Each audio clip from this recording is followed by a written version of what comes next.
भारतीय संविधान सभा तथा संविधान निर्माण की सर्वप्रथम मांग बाल गंगाधर तिलक द्वारा 1895 में स्वराज विधेयक द्वारा की गई। 1916 में होम रूल लीग आंदोलन चलाया गया जिसमें घरेलू शासन संचालन की मांग अंग्रेजों से की गई। 1922 में गांधी जी ने संविधान सभा और संविधान निर्माण की मांग प्रबलतम तरीके से की और कहा कि जब भी भारत को स्वाधीनता मिलेगी, भारतीय संविधान का निर्माण भारतीय लोगों की इच्छाओं के अनुकूल किया जाएगा।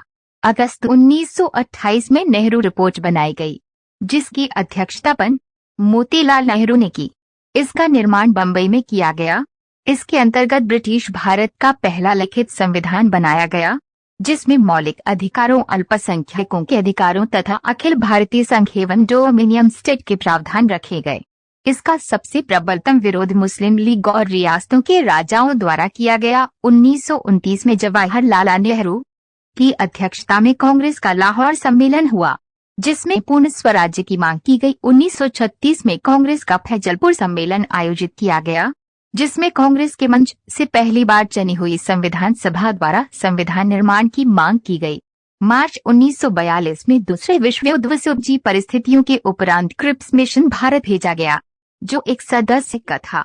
इसने युद्ध के बाद भारत में उत्तरदायी शासन की मांग को मानने का वचन दिया, लेकिन यहाँ भी डोमिनियन स्टेट अवधारणा रखी गई, जिसे कांग्रेस लीग और गांधी जी ने नामंजूर कर दिया तथा गांधी जी ने इस मिशन को पोस्ट डेटेड चेक की संख्या दी, अर्थात अंग्रेज एक ऐसा दिवालिया बैंक है जो भविष्य में कभी भी फेल हो सकता है। भारत में शासन की अव्यवस्था को देखते हुए तत्कालीन वायसराय लॉर्ड बेवल ने जून 1945 में शिमला में सर्वदलीय बैठक बुलाई, जो किसी भी तार्किक नतीजे पर नहीं पहुंची। इस सम्मेलन को शिमला सम्मेलन या वेवल योजना के नाम से जाना जाता है। मार्च 1946 में कैबिनेट मिशन भारत भेजा गया, जिसकी अध्यक्षता सर पैट्रिक लॉरेंस ने की तथा 2 अन्य सदस्य सर स्टेफर्ड क्रिम्स और एवी अलेक्जेंडर थे। इस आयोग द्वारा तत्कालीन समय में शासन का सही निर्धारण करने का प्रयास किया गया। इसकी सिफारिशों के आधार पर संविधान सभा की रचना की गई, जो निम्न प्रकार है। संविधान सभा में कुल सदस्य संख्या 389 निर्धारित की गई।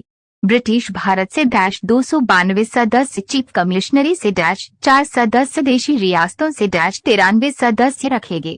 ब्रिटिश भारत और चीफ कमिश्नरी क्षेत्रों से सदस्यों का निर्वाचन किया गया।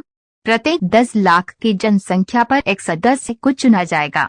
सदस्यों को 3 भागों में बांटा गया: 1 सामान्य, 2 मुस्लिम, 3 सिख। पंजाब पृथक पाकिस्तान की मांग का नामंजूर कर दिया।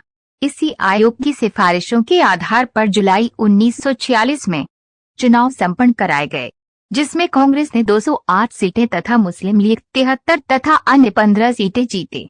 4 चीफ कमिश्नरी क्षेत्रों में दिल्ली, कुर्ग, कर्नाटक, अजमेर, मेवाड़ा, ब्रिटिश बलूचिस्तान, पाक। इसी के आधार पर अंतरिम सरकार का गठन 1946 में किया गया, जिसमें 2 सितंबर 1946 से कार्य करना प्रारंभ किया, जिसमें मुस्लिम लीग ने भाग नहीं किया।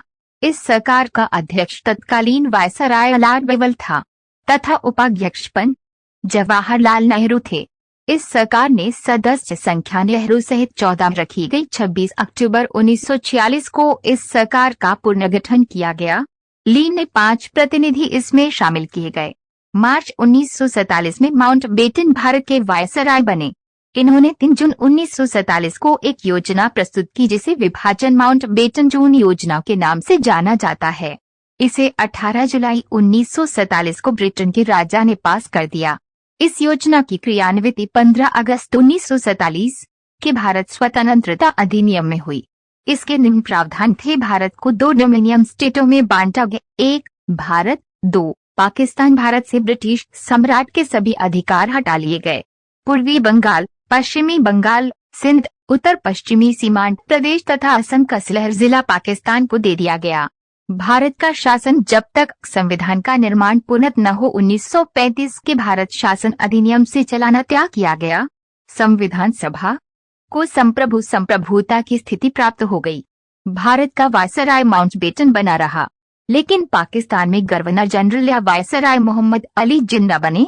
विभाजन के बाद संविधान सभा का पुनर्गठन किया गया। 9 दिसंबर 1946 को संविधान सभा की पहली बैठक हुई, जिसमें अस्थायी अध्यक्ष सच्चिदानंद सिन्हा को बनाया गया। दूसरी बैठक 11 दिसंबर 1946 को हुई, जिसमें स्थायी अध्यक्ष डॉ. राजेंद्र प्रसाद को बनाया गया। इसी बैठक में उपाध्यक्ष एच.सी. मुखर्जी थे तथा संवैधानिक सलाहकार बी.एन. राव थे। तीसरी बैठक 13 दिसंबर 1946 को बुलाई गई, जिसमें नेहरू जी द्वारा उद्देश्य प्रस्ताव पेश किया गया, जिसे संविधान सभा ने 22 जनवरी 1947 को अपना लिया। इन्हीं उद्देश्य प्रस्तावों के आधार पर भारतीय संविधान की प्रस्तावना निर्मित की गई। संविधान सभा द्वारा संविधान निर्माण हेतु कुछ समितियों का गठन किया गया, जो निम्न प्रकार थी। प्रारूप समिति के 7 सदस्य निम्न थे: डाई B. R. Ambedkar, Alladi Krishna Swami Ayyangar, N. Gopal Swami Ayyangar, Kanhaiyalal Manikyalal, Munshi N. Madhavraj B. L. Mittal के स्थान पर आए थे। T. Krishnamachari D. P. Khaitan के स्थान पर आए थे। मोहम्मद सादुल्ला। प्रारूप समिति 29 अगस्त 1947 को गठित की गई थी। संविधान सभा में पहली बैठक के अंतर्गत 207 सदस्यों ने भाग लिया। संविधान सभा में कुल 15 महिलाओं ने भाग लिया तथा 8 महिलाओं ने संविधान पर हस्ताक्षर किए। 15 अगस्त 1947 को भारत विभाजन उपरांत संविधान सभा में सदस्य संख्या घटकर 324 रह गई।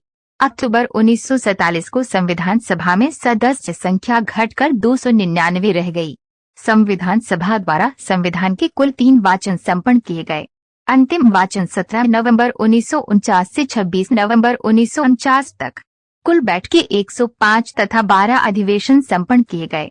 भारत विभाजन से पूर्व 4 अधिवेशन संपन्न किए गए। 7 वे अधिवेशन में महात्मा गांधी को श्रद्धांजलि अर्पित की गई। मई 1949 में भारत ने राष्ट्रमंडल की सदस्यता ग्रहण करना सुनिश्चित किया। भारतीय संविधान सहमति और समायोजन के आधार पर बनाया गया है। भारतीय संविधान सभा ने 2 प्रकार से कार्य किया। 1, जब संविधान निर्माण का कार्य किया जाता तो इसकी अध्यक्षता राजेंद्र प्रसाद करते तथा 2, जब संविधान सभा विधायिका के रूप में कार्य करती है तो अध्यक्षता गणेश वासुदेव मावलकर द्वारा की जाती। संविधान सभा की अंतिम बैठक संविधान निर्माण हेतु 24 नवंबर 1949 को आयोजित की गई। इस दिन 284 लोगों ने संविधान पर हस्ताक्षर किए। हस्ताक्षर करने वाला पहला व्यक्ति जवाहरलाल नेहरू था। राजस्थान से हस्ताक्षर करने वाला पहला व्यक्ति बलवंत सिंह मेहता था तथा राजस्थान से 12 सदस्य भेजे गए। 11 सदस्य देशी रियासतों से तथा एक चीफ कमिश्नरी अजमेर मेरवाड़ा क्षेत्र से है। 26 नवंबर 1949 को संविधान के 15 अनुच्छेद, जिसमें नागरिकता, अंतरिम संसद तथा संक्रमणकालीन उपबंध लागू किए गए। संपूर्ण संविधान 26 जनवरी 1950 को लागू किया गया, लेकिन लागू करने से पूर्व 24 जनवरी 1950 को अंतिम बैठक बुलाई गई, जिसमें डाई राजेंद्र प्रसाद को भारत का राष्ट्रपति चुना गया तथा राष्ट्रीय गीत और राष्ट्रगान को